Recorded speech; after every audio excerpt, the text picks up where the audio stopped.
好啦，今日星期六，今日跑星期六，咁晏晝會唔會掛3號風球呢？同埋個場地影響成點呢？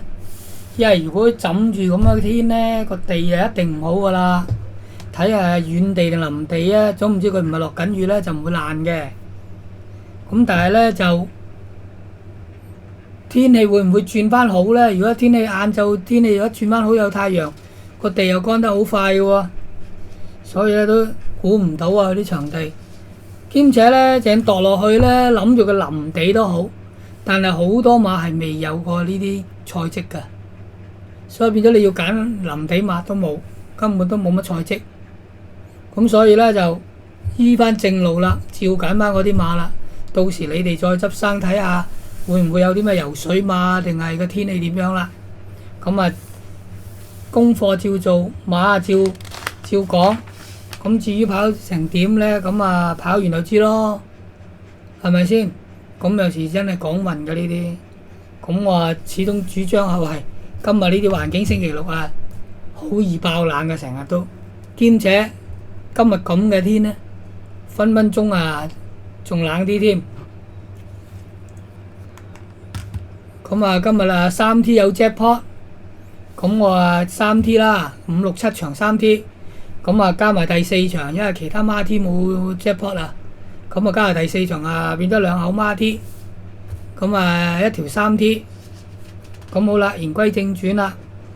第4場就4班1200米就跑泥地，呢場馬睇落呢，好似啊正常，咁但係呢，都有啲暗湧喺度嘅，因為呢，有2隻馬就未跑過泥地，咁佢狀態係好喎，咁你真係唔知個泥地得定唔得喎，咁所以呢，就我喺度照揀啦，不過我又未必揀嗰隻嘅，咁你哋睇下啦，我咁講啫。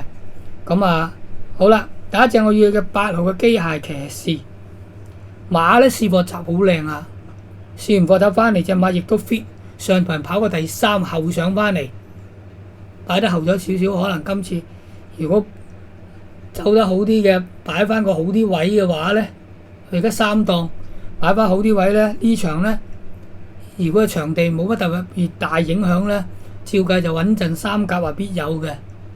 兼且呢場黃志宏跑有7磅減，亦都係有着數。上場都係黃志宏跑啦，就係因為有嗰7磅減咧，變咗佢跑到第3。呢一場呢，佢駕輕就熟噶啦，咁我覺得呢場機會好大嘅。咁第二隻呢，我哋要一隻宜勁力，上場呢，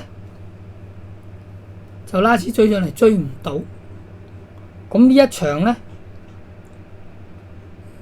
會唔會醒目啲可以擺前啲走呢？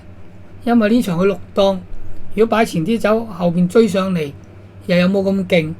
抑或係可以追得到呢？呢馬今年係未贏過，但係上年係贏過嘅1400，唔係呢係1200米泥地。咁啊睇下呢一場有冇進步啦。翻嚟呢個狀態就差唔多，就冇乜特別話太差，亦都唔係話特別 fit 咗。同上場差唔多嘅啫。咁好啦，第3隻我要揀隻7號嘅大利好運。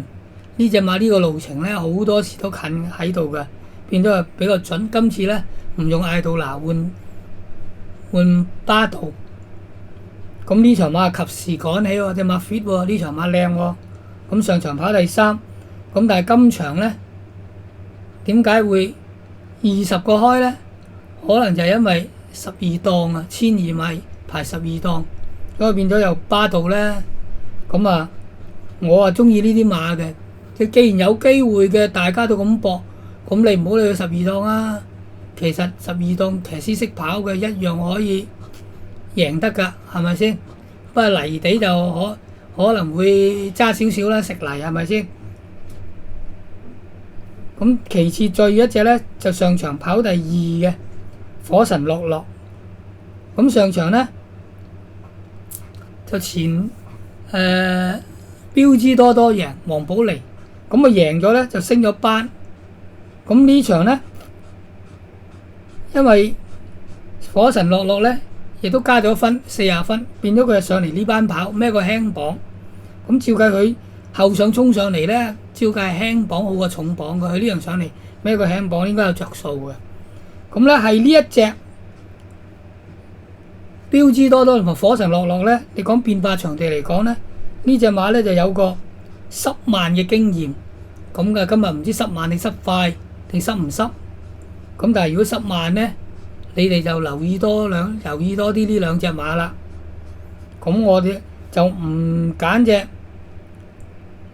標致多多，因為我覺得升咗班呢隻馬始終都係爭啲嘅。雖然上場贏得輕鬆兩個馬位，但我覺得呢隻馬升咗班都係爭啲。咁我就唔揀呢隻，我哋要翻隻反而跑個第二上咗班嚟再跑嘅呢隻火神樂樂。咁好啦，4場4班12米泥地咧，我哋要8號嘅機械戰士同埋機械騎士，就拖6號嘅怡勁力、7號嘅大利好運同埋12號嘅火神樂樂。好啦，到第5場啦，4班嘅1004米就3T 嘅頭關，咁啊3T 有 jackpot 啦今日。咁我咧就要2號嘅12神將，因為降咗班咧，試過閘先嚟跑呢場馬，試過個閘好靚啊，由頭到尾撳住冇喐，咁翻嚟狀態亦都靚咗。雖然上次喺谷草跑個第11，咁你唔好當理佢啊。佢而家呢場降咗班，兼且佢亦都贏過呢個1004喺4班，今年贏嘅。咁呢場再跑降翻班嚟，馬又 fit， 試個閘又靚，反而仲有11倍喎都，我覺得抵到個11倍。不過可能啲人驚佢重磅啦，我就唔驚啦。馬既然降班，佢係有啲着數嘅，兼且試過閘咁靚，咁我哋做膽。咁第二隻咧，我揀隻冷門嘅7號嘅驕陽萬里，冷到你唔信啦，62倍。但我唯一睇到呢樣嘢就，喂，今日啲馬都係有少少唔正路噶啦。既然要亂嘅，我就見到呢隻馬神速好 fit 啊！既然係咁嘅，我不如揀隻冷門咗做腳啦。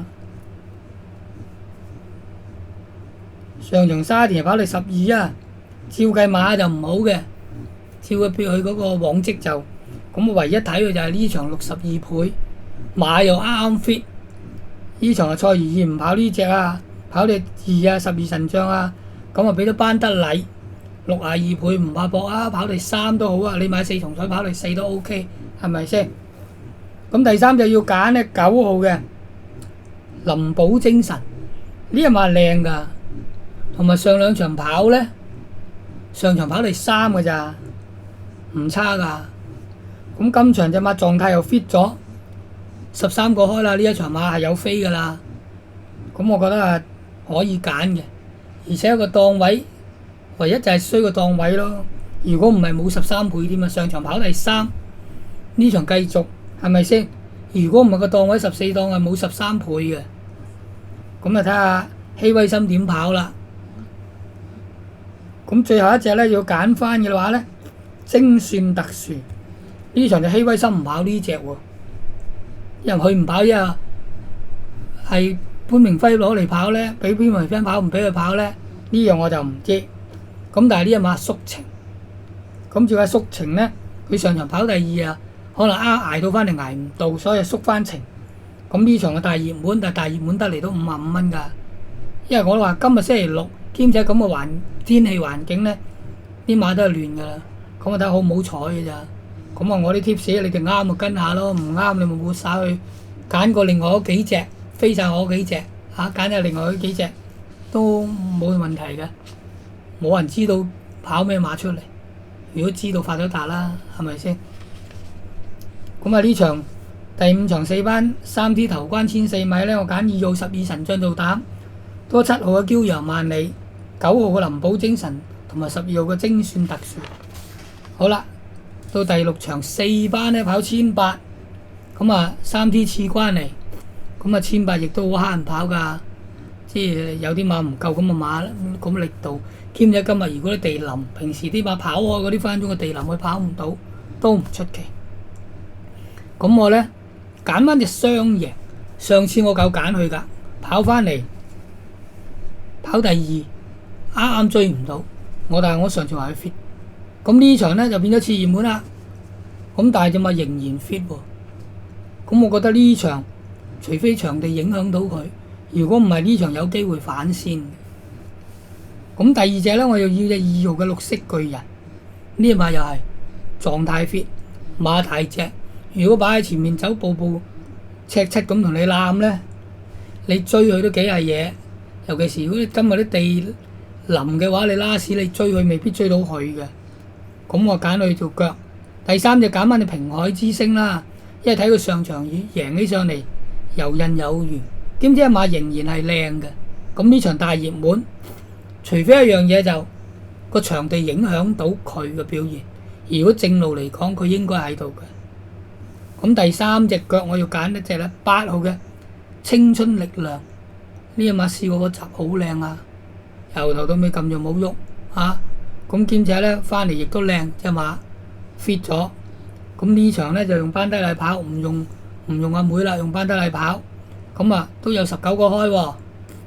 咁佢爬個3檔，照計亦都好跑嘅。咁我覺得啊，佢又唔重嘅123磅。咁我要佢拖埋佢。咁咧呢場6場4班1800米3T 嘅次關，我哋要9號嘅雙陽做膽，拖2號嘅綠色巨人，3號嘅平海之星同埋8號嘅青春力量。好啦，到第7場4班1400米呢場3T 嘅尾關啦。咁啊，第一隻我要揀咧2號嘅有型人，呢隻又係試集好靚，兼且翻嚟亦都 fit。咁但係有14個開，咁啊真係好抵買㗎。我覺得就如果14個開，因為呢隻馬曾經都好好表現㗎，枕住。咁呢場落翻嚟，今年佢係贏過㗎啦，季初。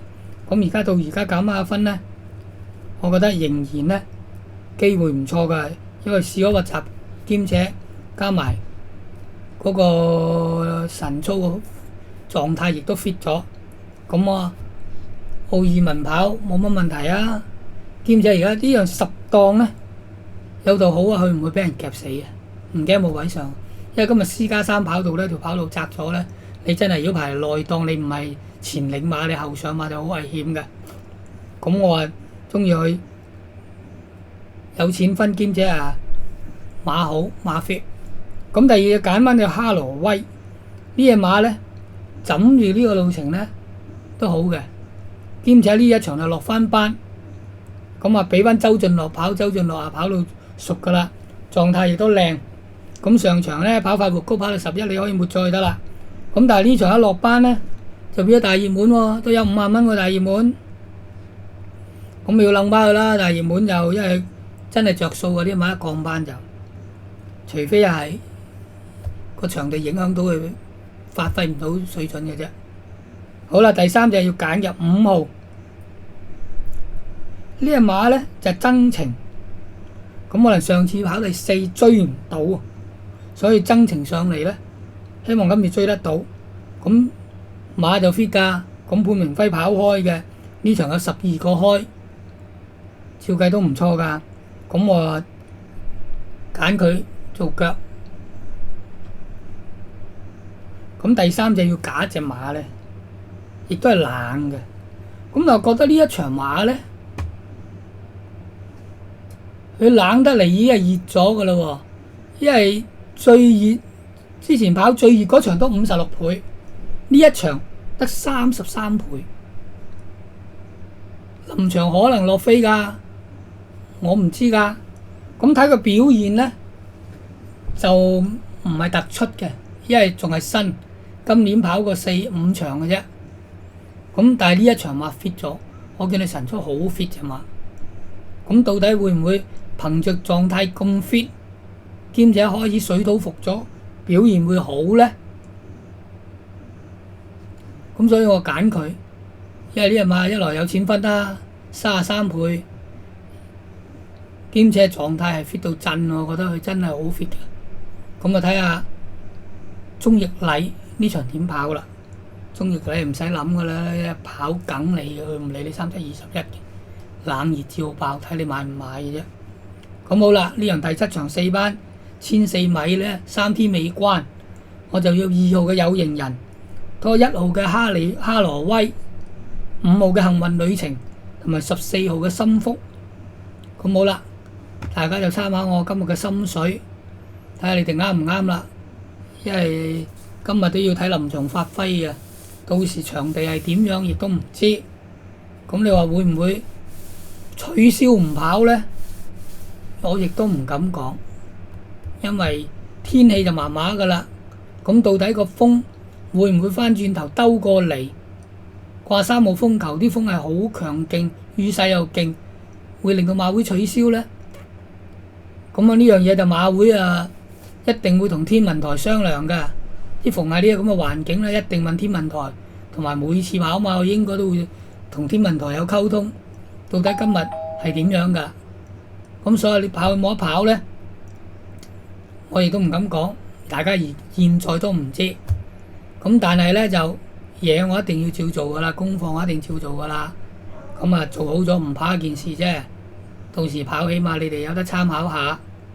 我唔理你，總之佢排得到位，我一定做。除非一早就話取消唔跑嘅啫，咁啊冇得做啦。如果唔係我點都做，咁就等你哋參考下。